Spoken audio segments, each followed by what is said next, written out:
Bonjour à tous, on se retrouve pour une nouvelle position, ici une étude, donc avec les blancs on va essayer de ne pas perdre, c'est-à-dire de faire nul. Qu'est-ce qui se passe dans cette position dame fou cavalier? Il y a une qualité de retard, des pions noirs très avancés, hein. Donc c'est une finale quand même, hein. C'est une finale, on a échangé quand même beaucoup de pièces.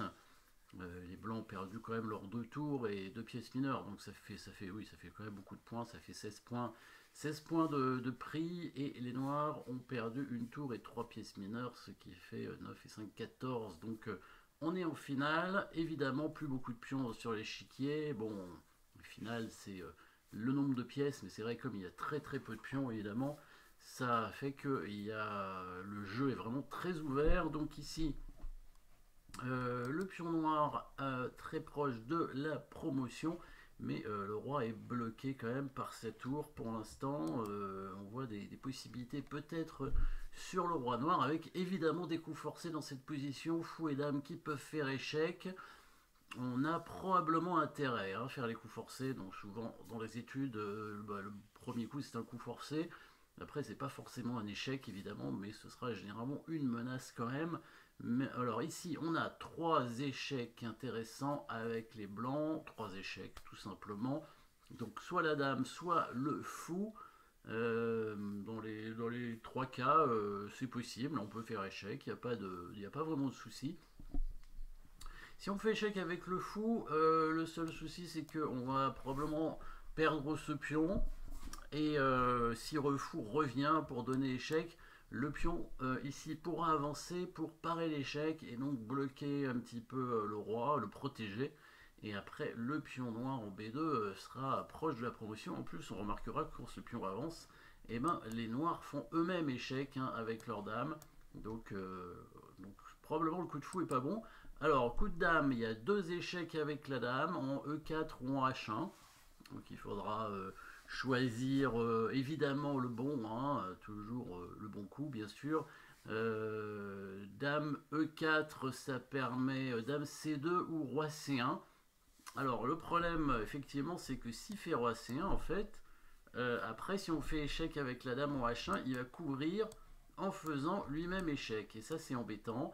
Et si on fait ensuite l'échec en C4 au lieu de faire en C1, hein, en H1 évidemment, la dame pourrait venir en C2, parer l'échec, et on n'aurait plus d'échec intéressant.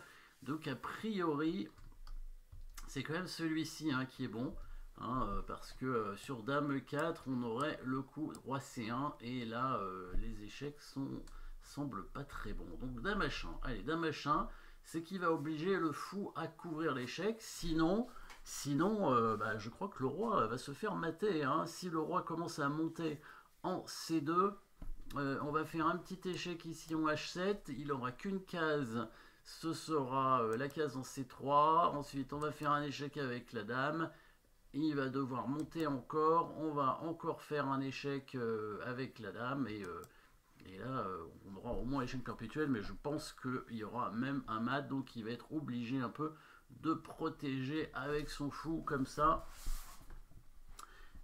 Éviter les échecs. Donc on va faire échec quand même, évidemment, hein.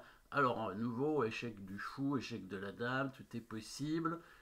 Pareil, l'échec du fou va prendre le pion, il va peut-être se cacher après. On va plutôt faire un échec de dame. Le problème, c'est où on va faire l'échec avec la dame, et c'est ça qui est important ici, très important. Il y a le cavalier qui va revenir, évidemment, hein. Il est là pour ça, il est là pour revenir. On fait échec sur la case sur laquelle la dame est protégée par le fou, hein. C'est très important. Faire cet échec ici, on va voir pourquoi après, parce que donc la dame est obligée de couvrir de toute façon. Là, la dame blanche est protégée, ce qui fait que si la dame noire la prend, on reprend avec le fou tout simplement. C'est pour ça que c'était mieux de mettre la dame ici. Maintenant, ça va permettre au cavalier d'arriver, et le cavalier va venir tranquillement pour menacer des échecs aussi de son côté. Le cavalier arrive. Alors, pour l'instant, est-ce que le cavalier menace quelque chose? C'est pas sûr. En tout cas, il s'approche tout doucement. Le cavalier. Alors, qu'est-ce qu'on peut faire ici avec les noirs? Alors, on pourrait prendre la dame, on pourrait bouger le fou. Le problème, c'est si on bouge le fou, par exemple en D2, la dame blanche va revenir faire échec ici, avec l'idée, si le fou revient, de jouer fou hachette et de gagner la dame, hein, et là on va faire, on va peut-être même gagner avec les blancs, hein, parce qu'on aura quand même une dame en plus. Alors il y a un pion qui peut avancer à une case de promotion, donc ça va peut-être gêner le gain, mais en tout cas les blancs, ils cherchent pas à gagner normalement, ils cherchent à faire nul. Si la dame couvre, là on va faire l'échec avec le cavalier pour faire un mat assez rapidement. Mat en quelques coups ici. Combien de coups 1, 2, 3, 4 coups. 4 coups en fait. Si on fait pas l'échec avec le cavalier, on va pas mater parce qu'il y a le pion qui va avancer. Et je pense que c'est mat quand même. On peut ne pas faire échec avec le cavalier et faire échec avec le fou. C'est pas plus mal. A priori, c'est un mat aussi. Hein. Si on fait fou H7 échec, roi prend A2, on commence par dame D5 échec. Il n'a pas beaucoup de choix, il est obligé d'avancer son pion. Et après, on fait dame A8 échec et on va mater rapidement. Donc plusieurs façons de mater ici. Hein. Fou H7 est très bien, évidemment. Dame D5 échec. Bon, s'il donne sa dame, ça fait que retarder d'un coup, à mon avis. Et s'il pousse le pion, il est mat directement.